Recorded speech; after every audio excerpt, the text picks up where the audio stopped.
দাদা, আপনার এলাকায় যখন আমি গেছিলাম তখন যে আপনাকে দেখলাম বড় যে 6টা গাই গরু আপনি যে কোরবানি দিলেন বাছুর সহকারে, এটা তো আপনি এখনকার মানুষ তো এগুলো দিতে পারে না, পারে? দেয় না।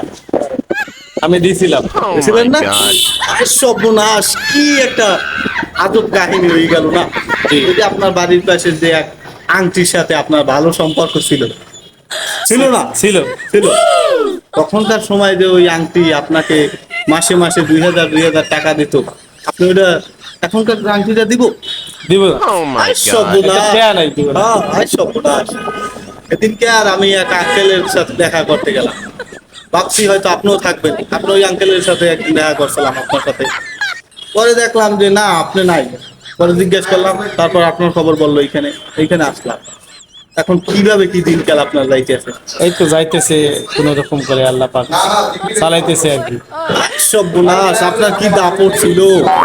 3 লাখ 4 লাখ টাকা দিয়ে কোরবানি দিতেন, দিতাম। দিতেন না? দিতাম। দিতেন। এখনকার মানুষ কি দেয়? দেন। দেন। আর সর্বনাশ দাদা, আমি ওই দিনের কথা তো এখনো বলতে পারি না। ওই যে